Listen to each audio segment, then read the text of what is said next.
Hey everybody, it's Mark Thompson, and I'm so delighted to have with me today my dear friend and a man I admire so deeply, Nick Bertram, who's leading the Giant Company. And you couldn't imagine perhaps a more exciting place to be when there's transformation and change going on than in a business that's touching all of our lives every single day. So Nick, thank you so much for being with us and talking about what it means to be a leader at a time in history when there has been so much remarkable change. Could you talk about the size of the organization, the number of people you have, maybe about the demographics or age range? Because I'd love to drill down on the fact that you've got very experienced people on the team, you've got people who are very new, you've got people of all ages. How would you characterize your workforce there at Giant? Thanks for having me, Mark. And the Giant Company, it really is an awesome place to be. I love working with this team. We've been around since 1923, founded in a town called Carlisle, Pennsylvania. That remains our headquarters, so I'm still in Carlisle today. And we expand to the east mostly, into Maryland, into Virginia, West Virginia. So about 190 stores, 35,000 teammates. They're serving, and the brands that are behind me right now, 5 brands inside of our company, consumer-facing brands. So Giant Martin's, Giant Heirloom Market, which is a small urban format in Philadelphia, and then Giant Direct and Martin's Direct, which are our e-commerce platforms for consumer and business to business. It's a cool company. It's a really interesting workforce. To your point, the longest-serving teammate, his name is John. He has 50 years of service. Wow. So we're only 93 years old. And then the newest teammate probably just went through orientation in one of our stores 5 minutes ago. So quite a diversity of time with the organization, and a lot of different backgrounds that kind of brought us all here so that we can feed people. That's really the purpose or the actions that we take. When you have a workforce that's organized around feeding people, all of them really much immersed into the customer experience at retail, at all different types of cycles. It could be weather, it could be pandemics, it could be periods of tumultuous change going on. You've got very young people, you've got more experienced people. What's it like managing, or how much difference is there as a leader today? Many of the people watching this program will be people who are sitting along, shoulder to shoulder with you, saying, how do we really think about the various generations that are coming to work? Would you say there are distinctions, or you think they're the same? How do you think about that as a leader in terms of motivating them to serve customers well? Yeah, I mean, if you look at the demography, it's certainly generations play a big point inside of that. The experiences that people bring with them professionally, educationally, and certainly, their race, their ethnicity, all the different things of their culture that brings them to it.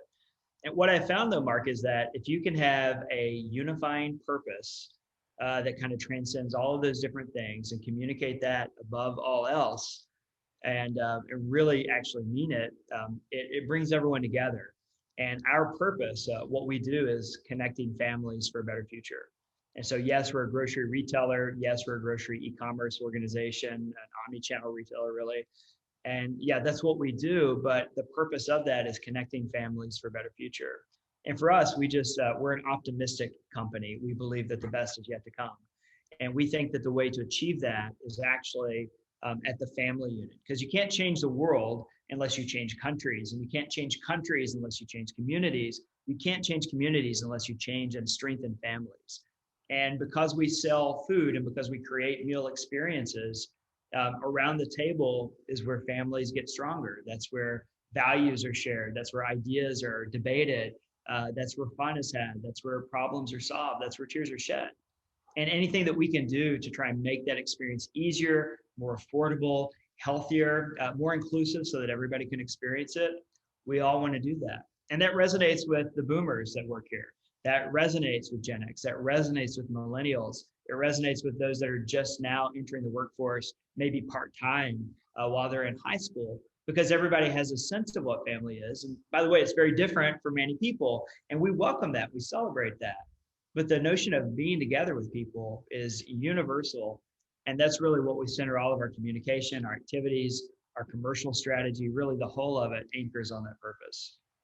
One would hope we'd all have a family, and that we're fed well in all the meanings of that term. And what I hear when you're talking about the variations of culture, that is a theme that still brings us all together. And you have the unique positioning as a company at Giant, and in terms of your leadership role, where you are a part of a larger portfolio. So tell me a little bit about the interactions between being an American company that's owned by a European company and how that leadership ebb and flow. What could you teach us? What would you help us learn about that sort of operating dynamic? Because there's a portfolio of companies in North America and then around the world. No, that's exactly right. I mean, we are part of Ahold Delhaize USA, which has 5 consumer-facing brand companies and then 3 service companies up and down the East Coast. We're the the beast of the East, some might say. I mean, it's about 2,000 stores between all of our operations. But even above that is our group. I mean, we're part of Ahold Delhaize, which is an international grocery group, one of the largest in the world, spanning really again the East Coast of the United States, Europe, and Indonesia. And so all in 19 different like brands that mean something to the 11 countries that we're inside of. And what's really interesting about that is that you get to, learn. It's almost like I would define it as a share network, where there are occasions where different, leaders of the brands get together and share things that are going on inside of their countries or inside of their markets. And there are universal things that we all try to find ways to tackle.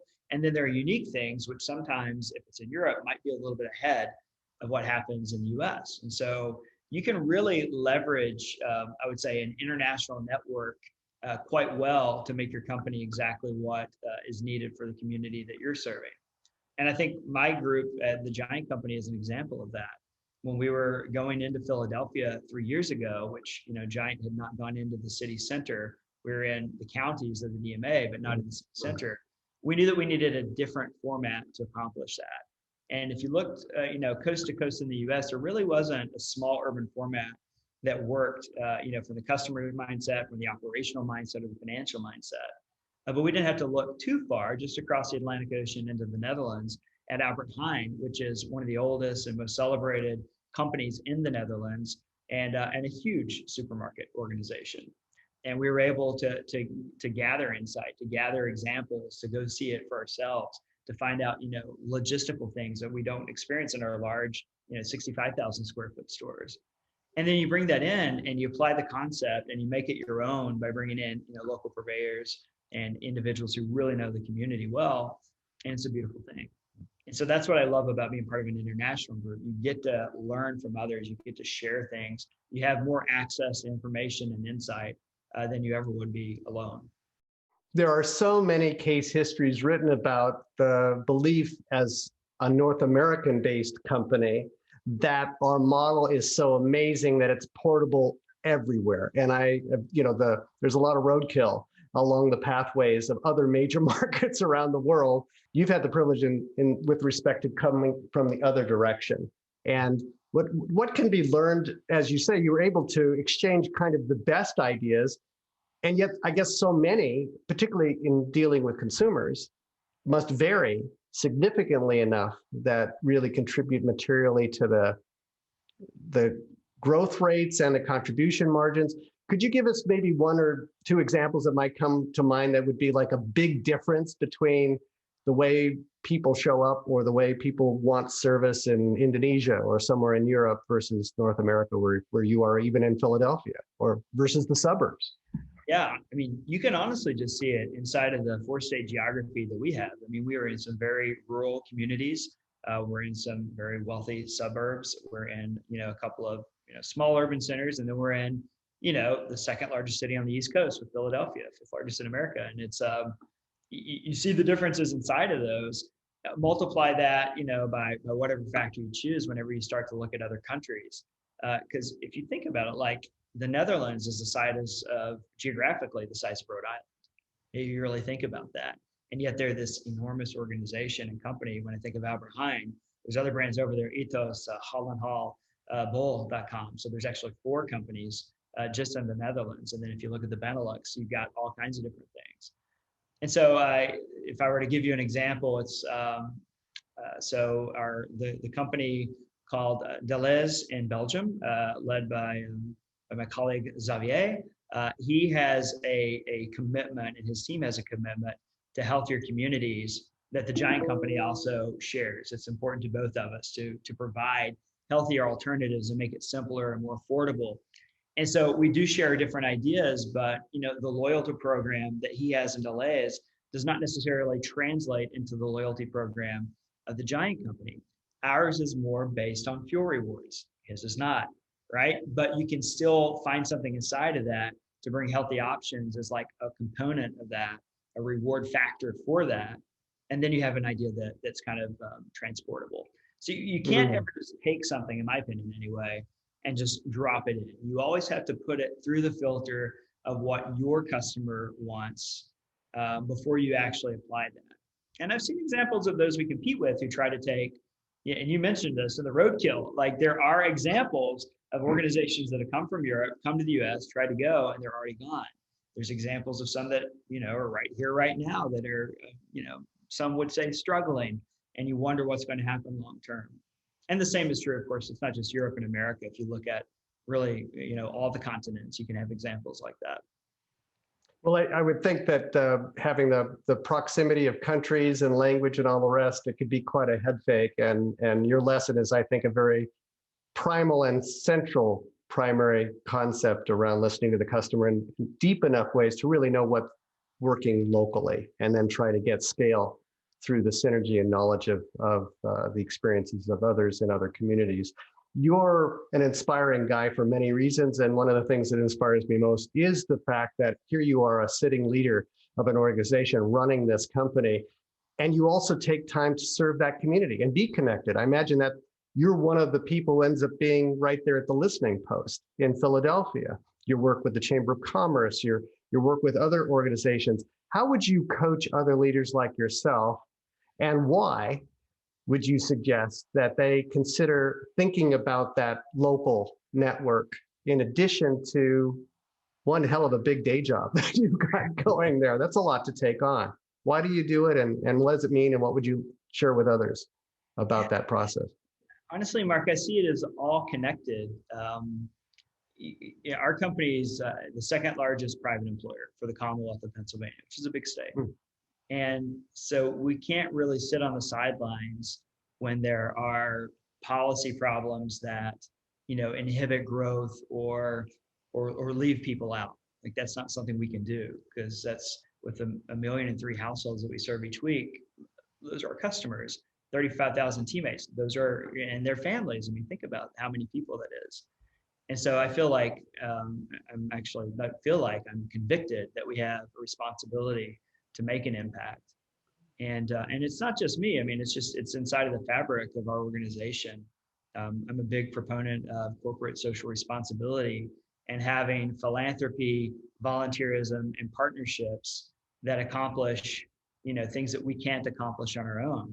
I mean, connecting families for a better future won't happen unless we end hunger. And we can do a lot of things about that. We can stop wasting, we can, donate to food banks, but we can't do it all.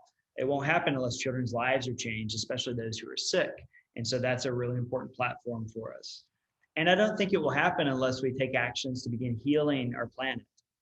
That's newer for the Giant Company, but we have a burning passion in that space, really to reduce waste, also to reduce the use of our environment, to help dirt become soil again by farming in a regenerative way, which we just happen to sell, loads of fresh fruit and fresh produce. And so we have to do those things. It's not an option. And, for me, I limit myself really to two kind of leadership organizations, because this is my secondary. My primary is actually my family. This is my secondary responsibility.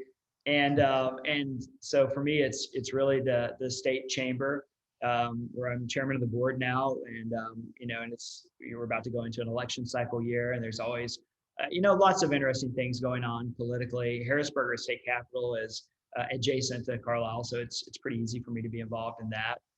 And then the other one is the Children's Hospital of Philadelphia. I'm co-chair of the corporate council with Don Smolenski, who's president of the Philadelphia Eagles.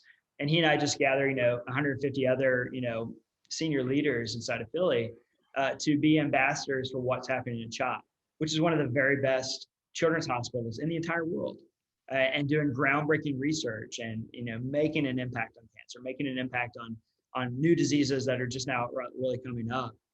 And so I get personal fulfillment out of those, but I also get the opportunity to help make my company better and help take the things that are good about our company and kind of push it out into those ways. And that same action happens with all of the leaders who are part of my team, and actually down to the director level in our company. All directors and above are actually required to be on a nonprofit board inside of the communities to make a difference. There's nothing like being in a front row seat where you can make a contribution, make a difference, live the principles that you're talking about. And I love also how you're framing the fact that it ended up being a noble purpose. It's something that's rewarding, and it's also part of really creating what is a sustainable future for the company. And then that word sustainability, it's incredible to see how quickly we've seen an evolution from corporate social responsibility, which is critical, and the charities and the nonprofits that we serve, and extending that into the innovation cycle and the de-risking cycle about the future of our businesses.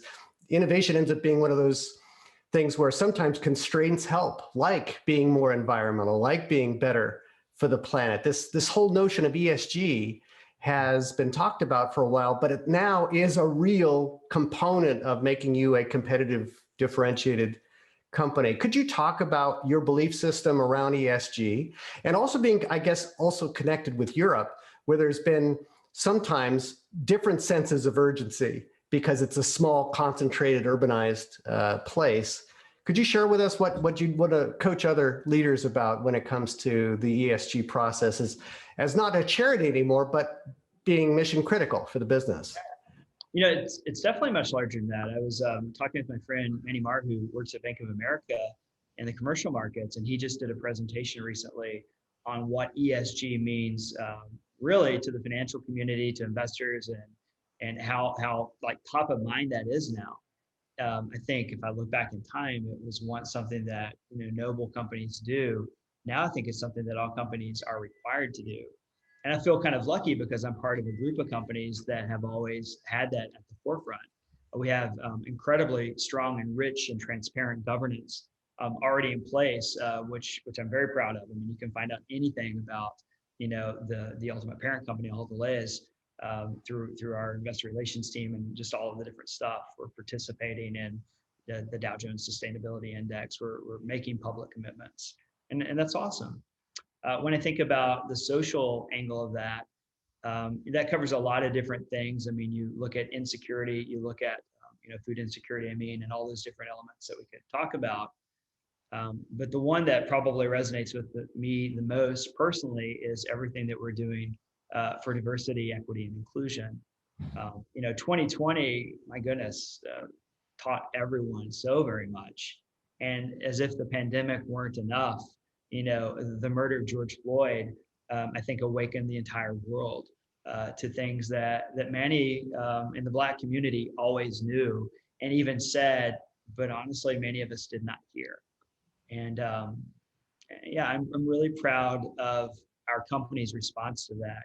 Just authentic listening to teammates, actually learning. I mean, almost a stand down to find out exactly what was going on, and listening, and then not just listening, but then leading to change, both internally, the things that we're doing externally, the organizations that we're partnering with to make a difference inside of our communities, just really enhancing the things that were already in motion inside.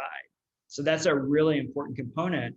And it's not just important because of those that you're trying to serve, it's also important for those that you're trying to attract.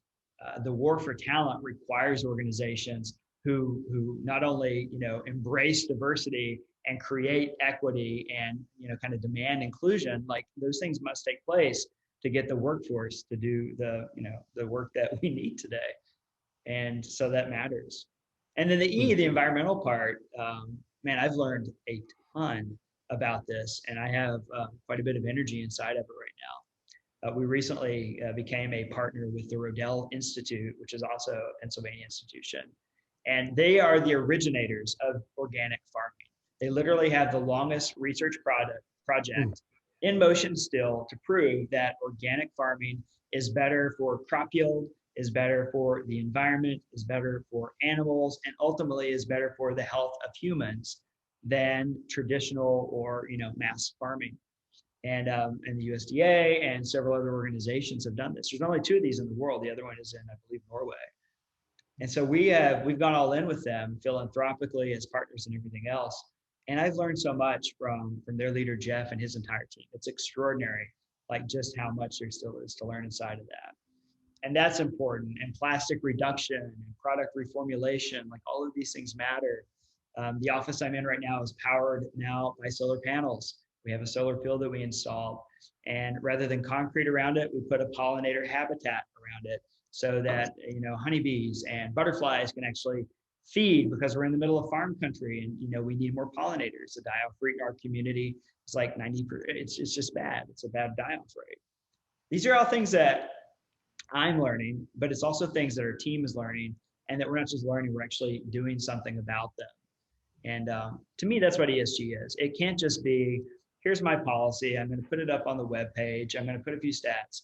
You got to get your hands dirty. You got to go where things actually matter in your community, and you have to be transparent about the things that aren't good enough yet that you're still working against.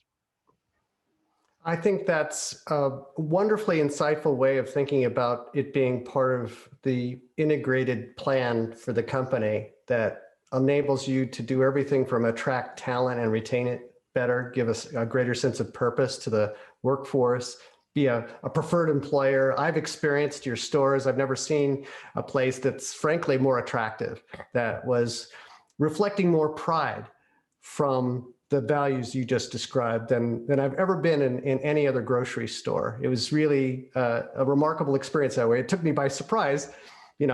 At this point in my life, I've been in a lot of stores, and I could feel that difference that you're trying to make.